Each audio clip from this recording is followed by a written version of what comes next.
Hey everyone, welcome back. Ready to jump into a deep dive on something we do like all the time. Jumping. Yeah. Jumping and landing. But, and this is important, not just like for athletes or whatever. Right. Like understanding the mechanics of how to jump and land correctly can help anyone, you know? Absolutely. Move better, avoid injuries, all that good stuff. You'd be surprised how much force your body actually absorbs when you land. It's crazy, right? Several times your body weight.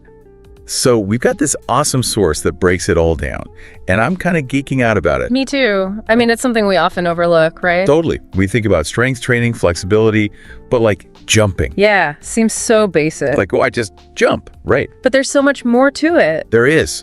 So this source really gets into like the nitty gritty of what's going on in your body Yeah. when you jump.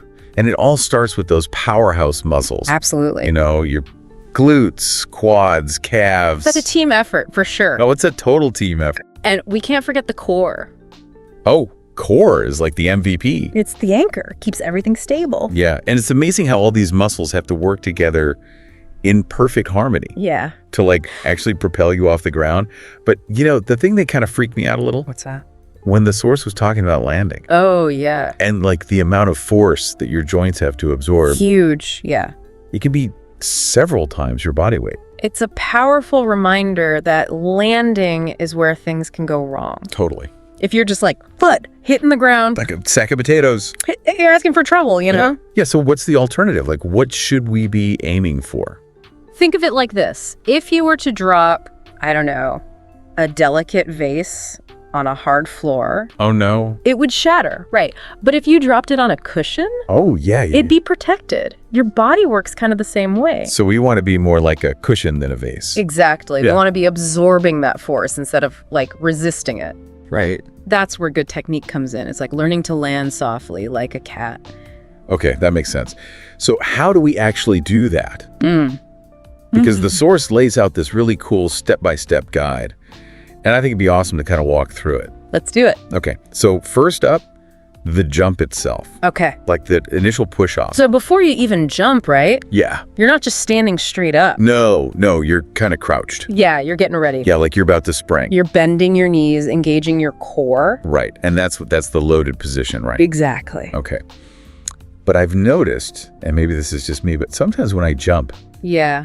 my knees kind of like collapse inwards. Ah, I see. And the source mentioned that's a big no-no. Yeah. Why is that such a bad thing? Well, it puts a lot of stress on your knees. Yeah. Oh, It can lead to injuries. And usually it means you've got weak glutes. Okay, so weak glutes are the culprit. Often, yeah. Weak glutes, poor hip control. So how do we fix that? Strengthen those glutes. Okay, so glute exercises, squats, lunges, all that good stuff. Think hip bridges, lateral band walks, all that. Okay, got it.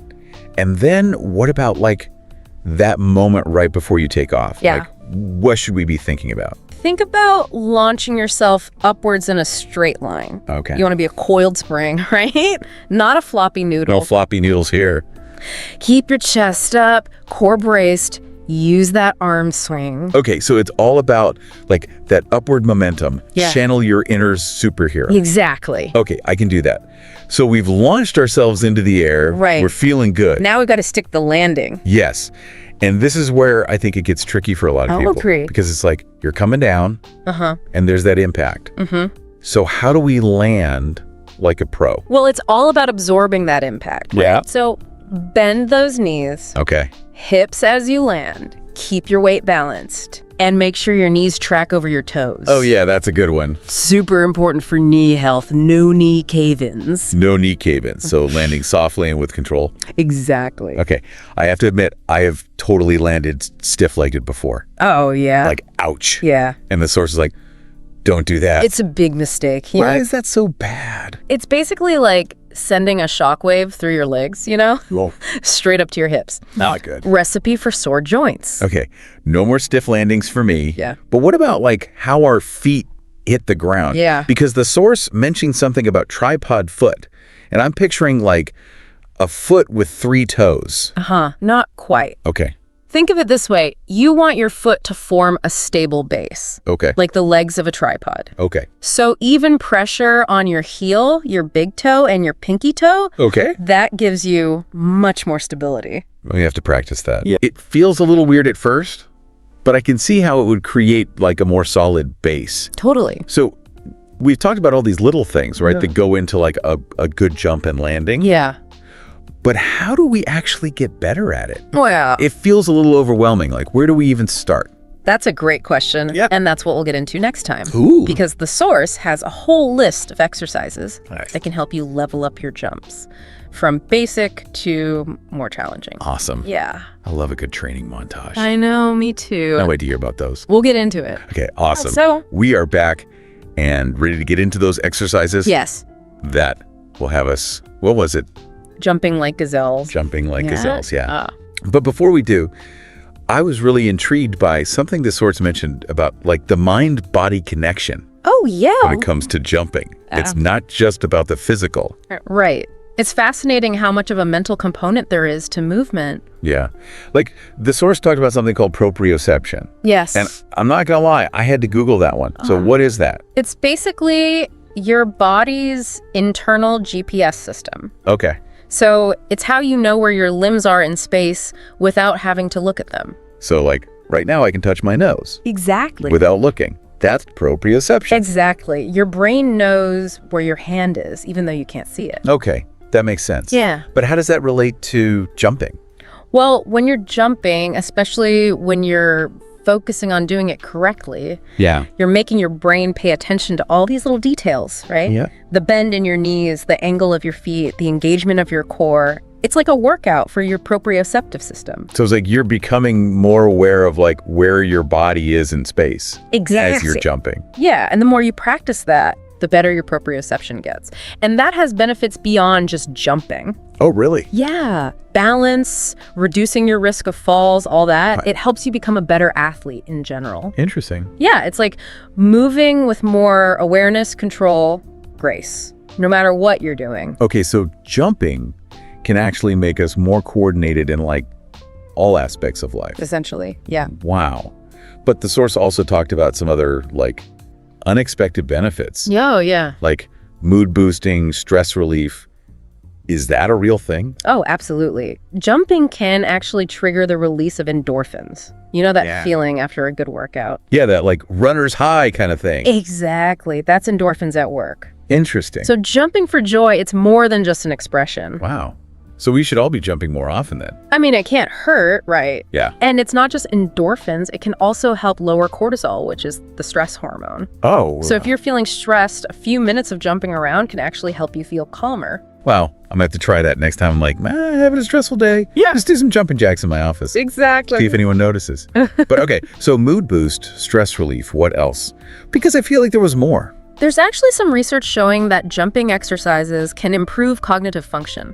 Really? Things like reaction time, focus, even memory. It seems like the combination of physical exertion and the coordination it takes to jump Yeah. really stimulates the brain. So it's like a brain workout. And a body work. Double whammy.